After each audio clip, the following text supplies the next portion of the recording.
할렐루야. 성경 함성하심으로 새벽 기도회를 시작하겠습니다.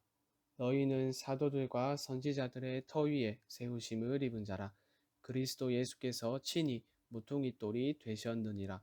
그의 안에서 건물마다 서로 연결하여 주 안에서 성전이 되어가고 너희도 성령 안에서 하나님이 거하실 처소가 되기 위하여 그리스도 예수 안에서 함께 지어져 가느니라. 아멘. 하나님의 말씀은 야고보서 3장 1절에서 12절까지 말씀입니다. 이 시간 제가 읽을 때에는 9절에서 12절까지 읽도록 하겠습니다. 이것으로 우리가 주 아버지를 찬송하고 또 이것으로 하나님의 형상대로 지음을 받은 사람을 저주하나니 하나님에서 찬송과 저주가 나오는도다. 내 형제들아 이것이 마땅하지 아니하니라. 샘이 한 구멍으로 어찌 단물과 쓴물을 내겠느냐. 내 형제들아 어찌 무화과 나무가 감람 열매를 포도나무가 무화과를 맺겠느냐. 이와 같이 짠물이 단물을 내지 못하느니라. 아멘. 행함이 없는 믿음은 죽은 믿음이다 라고 말한 사도는 본문의 말씀에서 주제를 전환합니다. 바로 말과 혀에 관한 내용인데요. 이러한 사도의 권면은 1장에서 이미 언급되었습니다. 1장 26절의 말씀을 다시 보시면 사도는 참된 경건이 무엇인지에 대해서 이렇게 말합니다. 누구든지 스스로 경건하다 생각하며 자기 혀를 제갈 물리지 아니하고 자기 마음을 속이면 이 사람의 경건은 헛것이라. 참된 경건의 특징을 무엇이라 말합니까? 자기 혀를 제갈 물리는 것, 즉 말과 혀를 제어하는 그것을 참된 경건의 특징이라 제시합니다. 그런데 여러분, 우리의 경험을 돌아봤을 때 혀를 제어하는 것이 쉽습니까? 쉽지 않습니다. 말에 실수가 없으려면 말을 하지 않는 것이 최선의 방법인데 우리는 말을 하지 않으면 일상생활을 할 수 없는 시대를 살아가고 있습니다. 문제는 하루에도 내뱉는 그 수많은 말들 중에 우리는 어떤 말을 하는가, 그것이 중요한 문제입니다.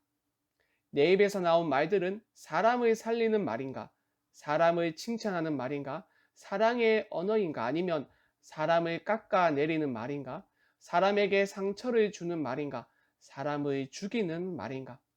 그런데 안타까운 것은 우리의 입에서 나오는 말들 중 대부분은 후자에 해당한다는 것입니다. 우리의 입을 통해서 나오는 말의 대부분은 사람을 살리고 세워주는 말이 아니라 상처를 주고 깎아내리고 심지어 죽이는 말들입니다. 말의 위력이 얼마나 강력한지 공인의 경우, 특별히 연예인의 경우 이름도 얼굴도 알지 못하는 어느 사람의 말 때문에 상처를 받아 자살을 시도하고 또 목숨을 잃는 경우를 자주 접하게 됩니다. 이런 사례들을 봤을 때 한 사람의 입에서 나오는 말 결코 가벼운 문제가 아닙니다. 매우 중요한 문제입니다. 특별히 진리의 말씀으로 태어난 신자의 경우는 더욱더 그렇습니다. 왜냐하면 사람을 욕하고 사람에게 상처를 주는 그 입과 혀로 하나님을 찬양하기 때문입니다. 9절과 10절의 말씀을 다시 보시죠. 이것으로 우리가 주 아버지를 찬송하고 또 이것으로 하나님의 형상대로 지음을 받은 사람을 저주하나니 한 입에서 찬송과 저주가 나오는도다. 하나님을 찬양하는 입과 혀와 사람을 죽이는 입과 혀가 따로 구별되어 있는 것이 아니라 동일하다는 것이 문제입니다. 여러분, 지난 주일을 떠올려 보십시오. 여러분은 분명 주일 이곳에 나와 여러분의 입과 혀로 하나님을 찬양하고 하나님께 기도하고 선포되어진 말씀에 아멘으로 응답했습니다. 그런데 가정에서 여러분의 입은 어땠습니까? 아니, 예배를 마치고 집으로 돌아가는 길, 아니 예배가 끝나기 무섭게 누군가를 저주하지 않았습니까? 아마 우리는 말씀 듣고 기도하는 이 시간이 끝난 이후 누군가를 저주할지도 모릅니다. 그것도 은연중에 무의식 속에서 터져나오는 말들이 너무나도 많습니다. 제어를 하지 못한다는 것이죠. 그래서 2절에서 사도가 이렇게 말합니다. 우리가 다 실수가 많으니 만일 말에 실수가 없는 자라면 곧 온전한 사람이라 능히 온몸도 굴레 씌우리라. 사도는 입과 혀를 제어한다는 것이 너무 어렵다는 것을 잘 알고 있었습니다. 신앙생활을 얼마나 오래 했는지의 유무는 중요하지 않습니다. 여러분, 혀라는 것이 얼마나 작습니까? 우리의 몸과 비교했을 때 혀의 길이는 매우 작습니다. 그런데 작은 고추가 맵다라는 말이 있듯이 혀는 우리 몸에서 매우 작은 지체이지만 그 영향력은 매우 큽니다. 사도는 이러한 혀의 영향력을 3절과 4절의 말씀에서 이렇게 말합니다. 우리가 말들의 입에 재갈 물리는 것은 우리에게 순종하게 하려고 그 온몸을 제어하는 것이라. 또 배를 보라. 그렇게 크고 광풍에 밀려가는 것들을 지극히 작은 키로서 사공의 뜻대로 운행하나니. 말의 입에 재갈을 물림으로써 사람은 말을 조정할 수 있으며 키를 통해서 배를 올바로 운행할 수가 있습니다. 여러분, 재갈과 키의 공통점이 무엇입니까? 매우 작다는 것입니다. 그러나 그 파급력은 어마어마합니다. 아주 작은 재갈을 통해서 말을 제어할 수 있으며 아주 작은 키를 통해서 거대한 배를 통제할 수 있습니다. 그것처럼 혀 역시 우리 몸에 있는 다른 기관과 비교했을 때 매우 작은 기관이지만 그 작은 것이 한 사람을 온전한 사람으로 이끌 수 있고 파멸의 길로 이끌 수 있습니다. 혀의 위험성에 대한 사도의 경고를 보시죠. 5절 하반절에서 8절까지의 말씀입니다.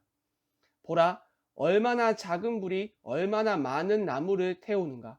혀는 곧 불이요 불의의 세계라. 혀는 우리 지체 중에서 온 몸을 더럽히고 삶의 수레바퀴를 불사르나니 그 사르는 것이 지옥불에서 나느니라. 여러 종류의 짐승과 새와 벌레와 바다의 생물은 다 사람이 길들일 수 있고 길들여 왔거니와 혀는 능히 길들일 사람이 없나니 쉬지 아니하는 악이요 죽이는 독이 가득한 것이라. 그렇기에 우리는 이 작은 혀를 결코 무시해서는 안 되며 혀를 억제하기 위하여 노력하고 기도하며 하나님의 은혜를 구하여야 합니다. 혀를 제어하는 문제 결코 가벼운 문제가 아닙니다. 사도는 혀의 열매가 그 사람이 누구인지 그 사람의 정체성을 알려준다고 말합니다. 11절과 12절의 말씀을 다시 보시죠. 샘이 한 구멍에서 어찌 단물과 쓴물을 내겠느냐.